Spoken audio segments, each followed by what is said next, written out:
নমস্কার। সন্ধ্যের আড্ডার বিশেষ নিবেদন মহাপ্রভুর খোঁজের দ্বিতীয় পর্বে আপনাদের সকলকে স্বাগত জানাই। প্রথম পর্বটি যদি না শুনে থাকেন তাহলে তার লিঙ্ক নিচের ডেসক্রিপশন বক্সে দেওয়া রইল। তাহলে শুরু হতে চলেছে মহাপ্রভুর খোঁজের দ্বিতীয় পর্ব। লাঞ্চের পর মুখ মুছতে মুছতে কোর্টে জাজ প্রবেশ করলেন। নিখিলেশবাবু, কোথায় ছেড়েছিলেন মনে আছে তো? আপনি দাবি করেছিলেন চৈতন্য চরিতামৃত আর চৈতন্য ভাগবতে যেই তথ্য দেওয়া তার মধ্যে সব কিছু সত্যি নয়, ভক্তির ভাবাবেশ দিয়ে তা লেখা হয়েছে। আপনার দাবি ছিল যেন সরকারের তরফ থেকে চৈতন্যকে নিয়ে একটি নির্দলীয় গবেষণা গোষ্ঠীর সৃষ্টি হোক, যার মধ্যে সম্পূর্ণভাবে ঐতিহাসিক এবং পুরাতত্ত্ববিদরাই থাকবে, কোনো ধর্মীয় গোষ্ঠীর লোক থাকবে না। আমি ঠিক বললাম তো? নিখিলেশ মাথা নেড়ে সায় দিল। ঠিক আছে নিখিলেশবাবু, আপনি নিজের আর্গুমেন্টটা রাখুন। কিন্তু নিখিলেশ বলার আগেই বসাকবাবু উঠে বললেন, আর ধর্মাবতার, আমি একটা কিছু বলতে চাই। যেরকম যেখান থেকে আপনি বলা শুরু করে, নিখিলেশবাবু, আপনি যেটা বলছিলেন যে ইচ্ছে করে সেই যুগের লেখক বা চৈতন্য গবেষকরা বা চৈতন্যের ভক্তমণ্ডলীরা বা বৈষ্ণবরা চৈতন্য বা বিশ্বম্বর মিশ্রকে ভগবান সাজানোর চেষ্টা করেছিল, কিন্তু আপনি এটা বলেননি বিশ্বম্বর মিশ্রকেই কেন। মানে মানছি সেই সময়কার একটা অতিলৌকিক ব্যাপারে ইচ্ছায় সবাই বসেছিল, কিন্তু কিন্তু নবদ্বীপের নিমাই পণ্ডিতকেই এটা বানানোর কি দরকার বলুন তো? তারা তো চাইলে সেই সময়কার অনেক তাবর তাবর বৈষ্ণব জ্ঞানী গুণী ব্যক্তিদেরকে বানাতে পারত, তা কেন করেননি? আপনিও এটারই উত্তর দিতে যাচ্ছিলেন লাঞ্চের আগে, তো ওখান থেকে আপনি শুরু করুন, আমি চাইব। ধন্যবাদ। নিখিলেশ মাথা নেড়ে সায় দিয়ে এবার বলা শুরু করল। বসাকবাবুর প্রশ্নের উত্তর জানার জন্য আমাদেরকে চলে যেতে হবে আজ থেকে 500 বছর আগে। বাংলাদেশ মানে তখনও বাংলা বিভাজন হয়নি, পুরো গোটা বঙ্গদেশটাকেই বাংলাদেশ বলা হতো। এখন যদিও পূর্ববঙ্গটাকে আমরা বাংলাদেশ বলি। সেই সময়কার বাংলাদেশের এক চরম সংকটের মুহূর্তে চৈতন্যের জন্ম হয়েছিল। সংকট ছিল রাজনীতিতে, সংকট ছিল ধর্মীয় ব্যবস্থায়, এবং স্বভাবতই তার ক্ষতিকারক প্রতিবিম্ব পড়েছিল দৈনন্দিন সমাজে। এরকম একটা অবস্থা যখন নীতি ধর্মের বিরুদ্ধে, ধর্মীয় গোড়ামির বিরুদ্ধে, সর্বোপরি দেশের শাসক কাজী ও গোড়া ব্রাহ্মণের সমাজের বিরুদ্ধে একটা জেহাদ ঘোষণা জরুরি হয়ে পড়েছিল। ঠিক এমন এক দুর্যোগের মুহূর্তে যুগাবতার চৈতন্যের জন্ম হয়েছিল। 1407 সালের কথা বলছি, ইংরেজিতে 1486। এই সময় বাংলার সুলতান জালালউদ্দিন ফতেহ শাহের রাজত্বকালে চৈতন্যের জন্ম হয়। চৈতন্যের যখন জন্ম হয় তখন বাংলাদেশে মূলত দুটি সম্প্রদায় বিদ্যমান ছিল, হিন্দু এবং মুসলমান। বলা বাহুল্য উভয় সম্প্রদায়ের মধ্যেই ধর্মীয় মত ও পথ ছিল আলাদা। তখন হিন্দুদের মধ্যে ধর্মভেদ ও বর্ণভেদ দুটোরই চলন ছিল। অন্যদিকে মুসলমানদের মধ্যে বর্ণভেদ ছিল, কিন্তু ধর্মভেদ তেমন উল্লেখযোগ্য কিছুই ছিল না। তাছাড়া তখন বাংলাদেশে আরেকটি সম্প্রদায় ক্ষীণভাবে বিদ্যমান ছিল, সেটা হলো বৌদ্ধ বা বৌদ্ধ সহজিয়া সম্প্রদায়। বাংলাদেশে পাল রাজত্ব পর্যন্ত বৌদ্ধদের বেশ ক্ষমতা ও প্রতিপত্তি ছিল, কিন্তু সেন রাজত্বে, বিশেষত বল্লাল সেনের সময় ব্রাহ্মণ্য ধর্মের প্রাধান্য প্রতিষ্ঠিত হওয়ায় বৌদ্ধদের দাপট কমে যায়। এই সময় অনেকেই বৌদ্ধ সমাজের নিম্ন স্তরে পতিত হয়, ফলে তারা মানসিক দিক থেকে মুসলমানদের ওপর নির্ভরশীল হয়ে ওঠে। পরবর্তীকালে এই পতিত বৌদ্ধরাই পাষণ্ডী নামে পরিচিত হয়। শ্রী চৈতন্য ভগবতের মুখ্য ভূমিকায় এদের ব্যাপারে লেখাও আছে, আপনাকে সেই লেখাগুলো দিয়েছি ধর্মাবতার। বিভিন্ন চৈতন্য চরিতে এইসব পাষণ্ডীদের নানা অত্যাচারের কাহিনী বর্ণিত আছে। চৈতন্য যতদিন বাংলায় ছিলেন ততদিন এই পাষণ্ডীদের সাথে প্রায়ই তার ঝগড়া লাগত, বিশেষত প্রাক সন্ন্যাস ও সন্ন্যাসকালে। আই অবজেক্ট ধর্মাবতার, আই অবজেক্ট। একটু বাধা দিলাম আপনাকে নিখিলেশবাবু। আপনি যে এই কিছুক্ষণ আগে পাষণ্ডী কথাটি বললেন, তো পাষণ্ডী কথাটার কি চৈতন্য চরিতামৃত বা চৈতন্য ভাগবতের আগে কোনো উল্লেখ পাওয়া যায়? মানে এমনও তো হতে পারে যে পাষণ্ডী বলতে অন্য কিছু বোঝানো হয়েছে? বসাকবাবু, এই পাষণ্ডী শব্দটি সম্রাট অশোকের সময়কার শিলালিপিতেও পাওয়া গেছে। যেরকম দেবানাম পিও পিয়োদসি রাজা সর্বত ইচ্ছতি সবে পাষণ্ড বশেয়ু সবে তে সচ ভাবসুধিং চৈতি। এই প্রসঙ্গে দীনেশচন্দ্র সেনের বক্তব্য, পাষণ্ডী এই কথাটি বৌদ্ধগণ অন্য ধর্মের মানুষদের জন্য ব্যবহার করতেন। হিন্দুদের স্মলেচ্ছ, মুসলমানদের কাফির, খ্রিশ্চানদের ইনফিডেল যে অর্থে ব্যবহৃত হতো, বৌদ্ধগণও পাষণ্ডী শব্দ সেই অর্থেই প্রয়োগ করতেন। বৈষ্ণবগণ এই শব্দ বৌদ্ধগণের কাছ থেকে ধার নিয়ে বিধর্মীদের প্রতি প্রয়োগ করা শুরু করেছিলেন। আশা করি আপনার উত্তর আপনি পেয়ে গেছেন বসাকবাবু। তাহলে ফিরে আসা যাক। এছাড়াও চৈতন্যের সময় হিন্দুদের মধ্যে 3টি ধর্মীয় সম্প্রদায় বিদ্যমান ছিল। তার মধ্যে শৈব, শাক্ত ও বৈষ্ণব উল্লেখযোগ্য। এছাড়া অনেকগুলি ধর্মীয় উপসম্প্রদায়ও ছিল, যেমন সৌর, গানপত্য, পাশুপত, পঞ্চরাত্র, কাপালি, কৌল প্রভৃতি। কিন্তু জৈন সম্প্রদায়ের তেমন কোনো অস্তিত্ব ছিল বলে মনে হয় না। তবে সে সময় হিন্দুদের মধ্যে সবচেয়ে তেজি ছিল গোড়া পণ্ডিত বা ভট্টাচার্যরা। এই সময় রক্ষণশীল ব্রাহ্মণ পণ্ডিতেরা কথায় কথায় স্মৃতিশাস্ত্র আওড়াতেন, অবশ্য এখনও আওড়ান, এবং জিমুতবাহন, সুলোপানি, রঘুনন্দন প্রভৃতি স্মার্ত পণ্ডিতদের ছকে বাঁধা কানুনের বাইরে তারা এক পাও হাঁটতেন না। বলা বাহুল্য, স্মৃতিশাস্ত্রকারেরা তাদের প্রামাণ্য গ্রন্থ হিসেবে মনুসংহিতাকেই বেছে নিয়েছিলেন, যে মনুসংহিতায় মেয়েদেরকে কোনো স্বতন্ত্রতার অধিকার নেই, স্বাধীনতার অধিকার নেই। পিতৃতান্ত্রিক সমাজে সম্ভবপর মেয়েদের অধিকার খর্ব করা হয়েছিল।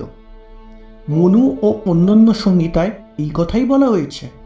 এতে সমাজের বাল্যবিবাহ এবং বিবাহের পর ব্যভিচারের কথা উল্লেখ পাওয়া যায়। মেয়েদের ব্যাপারে মনুর ধারণা ছিল বিস্ময়কর। যে মেয়েরা এই যুগে মহাকাশে পাড়ি দিচ্ছেন, নির্ভয় দুরন্ত বাধা অতিক্রম করে হিমালয়ের সর্বোচ্চ শৃঙ্গে পৌঁছে যাচ্ছেন, সেই মেয়েদের প্রসঙ্গে বহু সম্মানিত মনু বলেছিলেন, না স্ত্রী স্বতন্ত্র মহর্তি, স্ত্রী জাতি স্বাধীনতার যোগ্য নয়। সম্পূর্ণ বক্তব্যটি এরকম: পিতা রক্ষতি কৌমারে, ভার্তা রক্ষতি যৌবনে, রক্ষন্তি স্থবিরে পুত্রান, না স্ত্রী স্বতন্ত্র মহর্তি। তা মনুসংহিতা, যেখানে কিনা বারবার মেয়েদেরকে অপমান করা হয়েছে, সেই মনুসংহিতার কথা বলে স্মার্ত পণ্ডিতেরা তাদের স্মৃতিগ্রন্থ প্রণয়ন করেছিলেন। অবশ্য প্রামাণিক হিসেবে শুধু মনুসংহিতাই নয়, যাজ্ঞবল্ক্য ও ত্রিপরাশর বশিষ্ঠকৃত সংহিতা থেকেও তারা স্বল্প বিস্তর গ্রহণ বর্জন করেছেন। অবশ্য সর্বক্ষেত্রে স্মার্ত পণ্ডিতগণ সংহিতা অনুসরণ করেছেন এমন নয়। মৌলিক চিন্তাধারাও এর মধ্যে ছিল, কিন্তু জাতপাতের বিচার ও ধর্মীয় বেড়াজালের নিগড় বন্ধনে এরা যা কিছু ভালো মন্দের মধ্যে ঢেকে গেছিল। তবে এই কথাও ঠিক, মধ্যযুগে চৈতন্যের সময় স্মৃতিশাস্ত্রের চেয়ে স্মৃতিশাস্ত্রের বিকৃতির ছাপ বেশিভাবে সমাজের জীবনে ছাপ ফেলেছিল। আর এর জন্য অবশ্যই দায়ী তখনকার ব্রাহ্মণ সমাজ, যারা 80 বছর বয়সেও 13 বছরের বাচ্চা মেয়েকে বিয়ে করতে কুণ্ঠিত হতেন না। কিন্তু সেই বালিকা যৌবনে ব্যভিচার করলে বা মৃত স্বামীর সহমৃতা না হলে তাদের ধর্মনাশের কারণ হতো। শিক্ষিত চৈতন্য ব্রাহ্মণ সমাজের এ ধরনের নীতির বিরুদ্ধে গোঁড়ামি বরদাস্ত করতে পারেননি। তার অর্থ এই নয় যে চৈতন্যের কোনো গোঁড়ামি ছিল না, তারও গোঁড়ামি ছিল। তিনিও বলেছিলেন, স্ত্রী দর্শন বিষ ভক্ষণের তুল্য। চৈতন্য চরিতামৃতে এটা লেখা আছে। কিন্তু তার এসব কথা ও কাজের মধ্যে কোনো সঙ্গতি ছিল না। তিনি স্ত্রীর সঙ্গের ভয়ে যৌবনবতী বিষ্ণুপ্রিয়াকে ছেড়ে সন্ন্যাসী হয়েছিলেন। সেই সন্ন্যাসী চৈতন্যই আবার অন্যতম পার্শ্বদ সন্ন্যাসী নিত্যানন্দকে গৌরীদাস পণ্ডিতের ভাই সূর্যদাস সার্কেলের 2 মেয়ে বসুধা ও জাহ্নবীকে বিয়ে করার আদেশ করেছিলেন, যেটা কিনা শ্রীচৈতন্য ভাগবতে অনন্ত খণ্ডে লেখা আছে। বস্তুত মনের দিক থেকে চৈতন্য কোনোদিনই সন্ন্যাসী ছিলেন না। মা ও স্ত্রীকে নিয়ে তিনি গৃহী হতেই চেয়েছিলেন। প্রিয় পত্নী লক্ষ্মীপ্রিয়ার অকাল মৃত্যু না ঘটলে চৈতন্যের এই গৃহত্যাগী ভবগুড়ে বাউন্ডুলে জীবন হয়তো অন্যরকম হতো। I object my lord. বলুন বসাকবাবু। লাঞ্চের আগেই নিখিলেশবাবু বারবার জোর দিয়ে চৈতন্য চরিতামৃত আর চৈতন্য ভাগবতের দোষ খুঁটে ধরছে, আর এখন চৈতন্যের মুখে কালি লাপার জন্য তিনি সেই চৈতন্য চরিতামৃত আর চৈতন্য ভাগবত শাস্ত্রেরই হাত ধরলেন। এটা একদম কি বলবো, নিখিলেশবাবু, কি হলো? এখন আপনারা চৈতন্য চরিতামৃত আর চৈতন্য ভাগবতকে ভুল প্রমাণ করতে বাধা টিকছে না, তাই না? না বসাকবাবু, আসলে আমার কথার মানেই আপনি বুঝতে পারলেন না। আমি যেটা বলতে চাইছি সেটা হলো এই, যে চৈতন্য কখনোই স্ত্রী আর পুরুষের মধ্যে ভেদ করেননি। তিনি করতে পারতেন না, তিনি কখনোই সমাজের গোড়ামির মধ্যে বাধা ছিলেন না। কিন্তু চৈতন্য চরিতামৃত আর চৈতন্য ভাগবতে তেনাকে ওরকমভাবে দেখানো হয়েছে। আর তাই জন্য আমি এখানে চৈতন্য চরিতামৃত আর চৈতন্য ভাগবতের হাত ধরে চৈতন্যকে কোনো গোড়া বৈষ্ণব সাজানোর চেষ্টা করছি না। আমি এখানে এইটা বলার চেষ্টা করছি, চৈতন্য চরিতামৃতের ভুল কোন কোন জায়গায়, কোন কোন জায়গায় ওরা চৈতন্যকে স্ত্রী বিদ্বেষী বা পুরুষতান্ত্রিক হিসেবে সাজানোর চেষ্টা করেছে। শুধু এইটুকুনি। মাই লর্ড, এবার আমি নিজের বক্তব্যটা শুরু করতে পারি? হ্যাঁ হ্যাঁ, নিখিলেশবাবু আপনি কন্টিনিউ করুন। তো যেটা বলছিলাম, গার্হস্থ্য জীবনে সকলের যেমনটি হয় তা হয়নি। লক্ষ্মীপ্রিয়ার স্মৃতি বিক্ষত রক্তাক্ত করেছিল চৈতন্যের মানসিকতা, মনোরোগে আক্রান্ত করেছিল। সে অভাব বিষ্ণুপ্রিয়ায় পূর্ণ হয়নি। তবুও চেষ্টা করেছিল চৈতন্য সন্ন্যাস জীবন ছেড়ে পুনরায় বাড়িতে ফিরে আসতে। মা শচীদেবীর কাছে সে কথা একবার প্রকাশও করেছিলেন, কিন্তু সম্ভব হয়নি। কিন্তু অদ্বৈত নিত্যানন্দরা ততদিনে চৈতন্যকে ভগবান বানিয়ে ফেলেছেন। সেখানে মানুষ চৈতন্য একদমই গৃহী হতে চাইলেও ভগবান চৈতন্যের পক্ষে সেটা সম্ভব ছিল না। অবশ্য এই কাজের পেছনে যে শুধু অদ্বৈত এবং নিত্যানন্দেরই দায়ী তাও নয়। মানুষ চৈতন্যকে ভগবান চৈতন্যে রূপান্তরিত করার ব্যাপারে তখনকার সামাজিক আবহাওয়াও বেশ অনুকূল ছিল। চৈতন্যের সময় টিকিওয়ালা ব্রাহ্মণের সমাজে দাপট ছিল অনেকটা মহাভারতের দুর্বাসা মুনির মতো। মানুষের মধ্যে উঁচু নিচু, স্পৃশ্য অস্পৃশ্যের দুরন্ত ব্যবধানের হোতা ছিলেন এই ব্রাহ্মণ পণ্ডিতেরাই। সমাজের নিচু স্তরের মানুষদের তারা ক্রমবর্ধমান দাস জীবনযাপনে বাধ্য করেছিলেন। অন্যদিকে তাদের সংকীর্ণতা ও কঠোর বিধানে নারী জাতির অবস্থা হয়েছিল অনেকটা মার্শাল ল জারি হওয়া দেশের নাগরিকদের মতো। মধ্যযুগের অধিকাংশ ব্রাহ্মণ পণ্ডিতদের বিষয়ে অনেক লৌকিক গল্প চালু আছে। এসব গল্পে তাদের শিক্ষা দীক্ষা, সামাজিকতা বা মহানুভবতা কিছুই প্রকাশ পায় না, বরং তাদের বর্বরতা, অমানুষতায় স্পষ্টতর হয়ে ওঠে। এমন অনেক গল্পই ইতিহাস সত্য। সুলতান হোসেন শাহ যখন সাধারণ মানুষ সৈয়দ হোসেন খাঁ ছিলেন, তখন সুবুদ্ধি রায় সে সময় সুলতানের অধীনে গৌড় নগরের শাসনকর্তা ছিলেন, এখনকার দিনের মেয়রের মতো। গৌড় শহরের কাছে একটা প্রকাণ্ড দিঘি খোঁড়বার প্রয়োজন হওয়াতে সে কাজের ভার সুবুদ্ধি রায় দিয়েছিলেন সৈয়দ হোসেন খাঁ। হোসেন খাঁ নিজের বিশেষ গাফিলতি প্রদর্শন করায় সুবুদ্ধি রায় তাকে শাস্তি দিয়েছিলেন চাবুক মারার আদেশ দিয়ে। হোসেন খাঁ তার মনিব সুবুদ্ধি রায়কে বিশেষ শ্রদ্ধা করতেন। একদিন সুলতানের বেগম স্বামীর খালি গা দেখে পিঠের একটা দাগ লক্ষ্য করলেন। বারবার জিজ্ঞাসা করায় সুলতান অত্যন্ত অনিচ্ছুকভাবে বলেছিলেন ওটা তার পিঠে চাবুকের দাগ। তারপর জেদ করে বেগম চাবুক মারার কারণও জেনে নেন এবং সুবুদ্ধি রায়কে শাস্তি দেওয়ার জন্য নিবন্ধ করতে থাকেন। বউয়ের অনুরোধে সুলতান সুবুদ্ধি রায়কে শাস্তি দিতে বাধ্য হয়েছিলেন, তবে সে শাস্তি নামমাত্র। তাকে সুলতানের জলপাত্র থেকে জল খাওয়ানো হয়েছিল। এই সামান্য শাস্তিতে মর্মাহত সুবুদ্ধি রায় ব্রাহ্মণ পণ্ডিতের কাছে প্রায়শ্চিতের বিধান প্রার্থনা করলে তাদের অনেকেই বললেন জ্বলন্ত ঘি খেয়ে আত্মহত্যা করতে হবে। তখন কিংকর্তবিমূঢ় সুবুদ্ধি রায় এলেন চৈতন্যের কাছে বিধান চাইতে। চৈতন্য হেসে বলেছিলেন, এতে মরবার কি আছে? গৌড় দেশ ছেড়ে বৃন্দাবন চলে যাও, কৃষ্ণ নাম করো, জীবনের সব গ্লানি কেটে যাবে। চৈতন্যের বিধানই মেনে নিয়েছিলেন সুবুদ্ধি রায়। এই ঘটনার পর হইচই পড়ে গেল সমগ্র গৌড় দেশে। সবারই নজর পড়ল চৈতন্যের ওপর। কে এই চৈতন্য? ব্রাহ্মণ পণ্ডিতরা রেগে উঠলেন, কিন্তু চৈতন্য দমলেন না। চবন হরিদাসের মতো মুসলমানদের সঙ্গে ওঠা বসা করতে লাগলেন। কীর্তনের দল গড়ে গৃহস্থ মেয়েদের ডেকে ডেকে পথে নামালেন। এসব দেখে শুনে তেলে বেগুনে জ্বলে উঠলেন নবদ্বীপ শান্তিপুরের তমাম পণ্ডিতেরা। শুরু হলো চৈতন্য বিরোধী ষড়যন্ত্র। তারা দল বেঁধে শাসক কাজীর কাছে নালিশ জানালেন।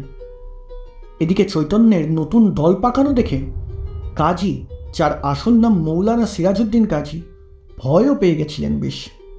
তাছাড়া এ সময় একটা গুজব গৌড়ের সাধারণের মধ্যে ছড়িয়ে পড়েছিল। গুজবটা ছিল অচিরেই মুসলমানদের খেদিয়ে হিন্দু রাজা গৌড়ের সিংহাসনে বসবে। কিন্তু কে সেই রাজা? নদিয়া শান্তিপুরের পথে ঘাটে তখন চৈতন্যের নামটা। সুতরাং কাজীর সব রাগ গিয়ে পড়ল ওই হিন্দু ছোকরার ওপর। এর ওপর আগুনে ঘি ঢেলে দিলেন চৈতন্য বিরোধী ব্রাহ্মণ পণ্ডিতেরা। এরপর যাহারে পাইল কাজী মারিল তাহারে, ভাঙিল মৃদঙ্গ অনাচার করিল দ্বারে। কাজী বলে হিন্দুয়ানি হইল নদিয়া, করিব ইহার শাস্তি নাগালি পাইয়া। কাজী বা চাঁদ কাজী এর আসল নাম মৌলানা সিরাজউদ্দিন চাঁদ কাজী। নবাব হোসেন শাহের 18 জন পুত্রকন্যা ছিল। চাঁদ কাজী সম্পর্কে নবাব শাহের দৌহিত্র। চৈতন্য যখন দলবল নিয়ে কাজীর বাড়ি আক্রমণ করেন তখন নবাব হোসেন শাহ বাংলায় ছিলেন না, তিনি উড়িষ্যায় যুদ্ধবিগ্রহে লিপ্ত ছিলেন। এই চাঁদ কাজীর স্মৃতিচিহ্ন হিসেবে নদিয়ার মায়াপুরের কাছে বামনপুকুর নামের একটা জায়গায় আজও ওনার সমাধি আছে। কীর্তনীয় ভক্তদের বেদম পিটিয়ে মৃদঙ্গ ভেঙেও কিন্তু ক্ষান্ত হলেন না কাজী।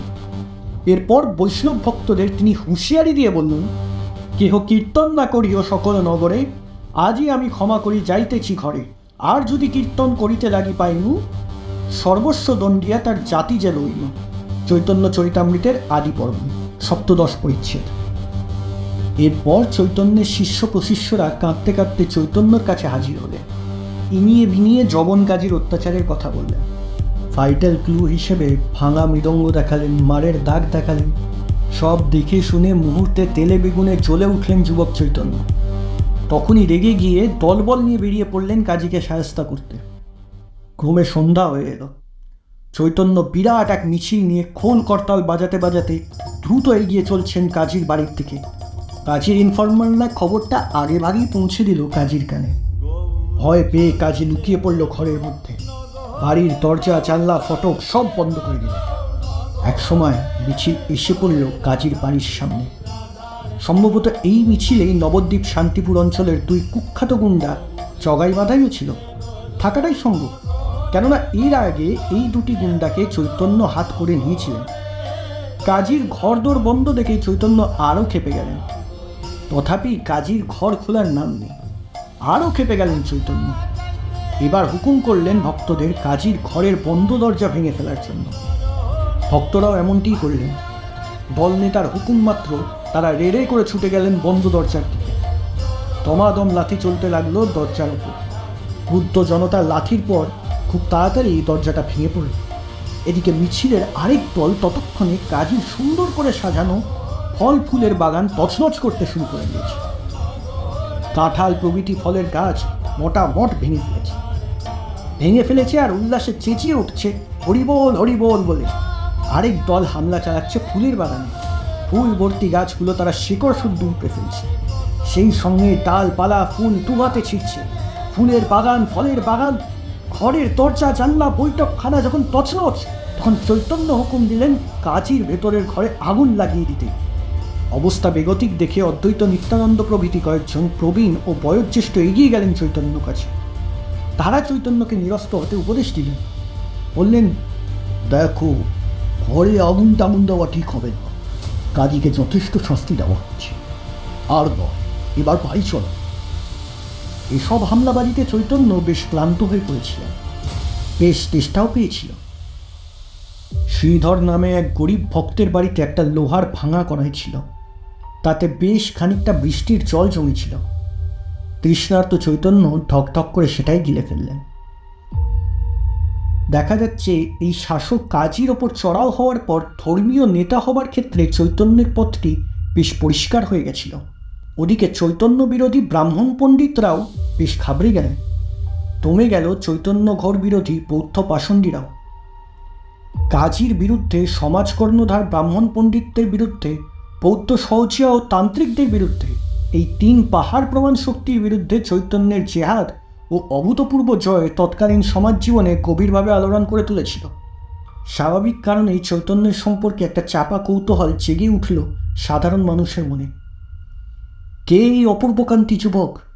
ঠিক এমনই এক মহেন্দ্রক্ষণে চৈতন্য ভক্তরা মানুষ চৈতন্যকে প্রায় বলপূর্বক বসিয়ে দিলেন দেবতার সিংহাসনে। একদিন প্রবীণ অদ্বৈত পণ্ডিত চৈতন্য ভক্তদের ডেকে বললেন, শুনো ভাই, সব এক কর সমবায়, মুখ ভরি গাই আজ শ্রী চৈতন্য রায়। আজই আর কোনো অবতার গাওয়া নাই, সর্ব অবতার মম চৈতন্য গোসাই। হইচই শুনে ছুটে এলেন চৈতন্য। কি ব্যাপার, এত হইহট্টগোল কিসে? তখন ভক্তরা বলে উঠলেন, প্রভু প্রভু তুমি সাক্ষাৎ ভগবান। হাত দেশে উঠে থাকতে যেও না প্রভু, আমরা সব জানতে পেরেছি।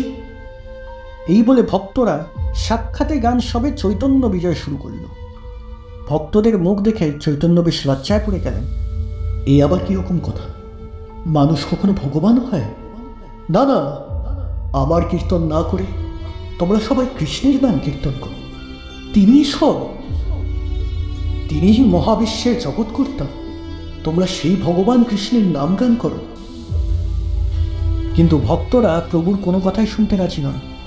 তারা খোল করতাল মৃদঙ্গ বাজিয়ে তারস্বরে প্রভুর নাম করা শুরু করলেন।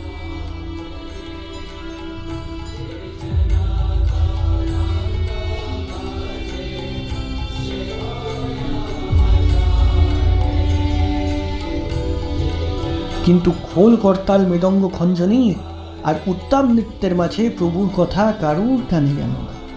ক্রমে ভক্তদের প্রচার ও জনসাধারণের বিশ্বাস, এই দুই টানাপোড়েনে এমনই এক পরিস্থিতির জন্ম হলো, যাতে করে মানুষ চৈতন্যের ভগবান চৈতন্য না হয়ে আর কোনো উপায়ই রইল না।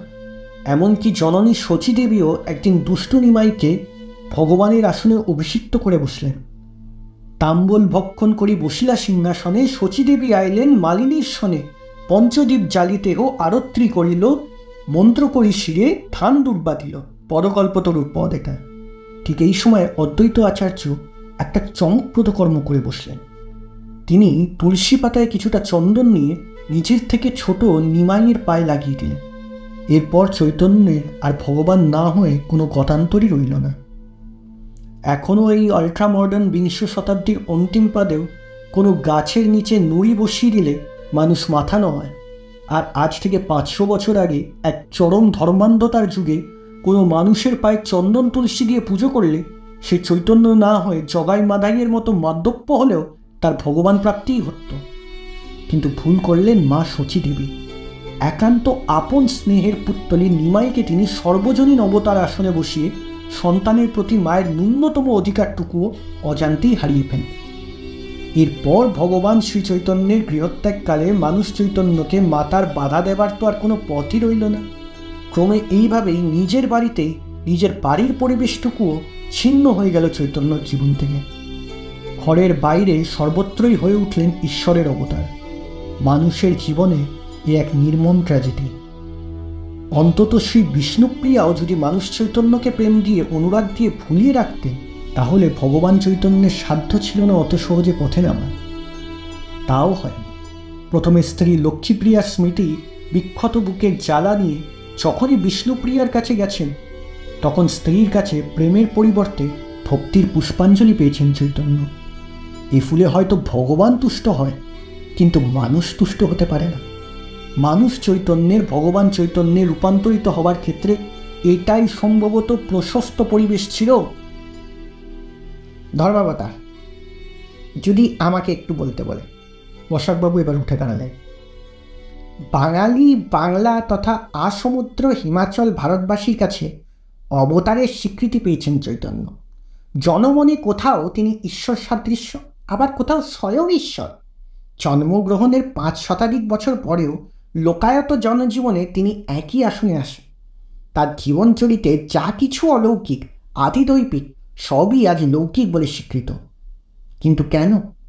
কোন ক্ষমতা বলে চৈতন্যকে জনমানসে এমন দীর্ঘ প্রভাব করেছেন? বলুন তো, কোনো অলৌকিকত্ব না থাকলে কি এরকম করা সম্ভব ছিল? আপনিই বলুন না। আর আর ভগবদ্গীতায় তো নিজেই লেখা আছে, ঈশ্বরের লীলা মানুষে কি করে বুঝবে? নিখিলেশ বাবু, আপনার কি এর কোনো উত্তর আছে? নিখিলেশের মাথায় এবার বিন্দু বিন্দু ঘাম ফুটে উঠল। আজকের পর্ব এখানেই শেষ হচ্ছে। আপনাদের গল্পটি কেমন লাগলো সেটা অবশ্যই লিখে জানাবেন। চ্যানেলে নতুন হলে সাবস্ক্রাইব করবেন, আর গল্পটি ভালো লেগে থাকলে লাইক করবেন। আর গল্পটি ভালো লেগে থাকলে লাইক করবেন। ধন্যবাদ।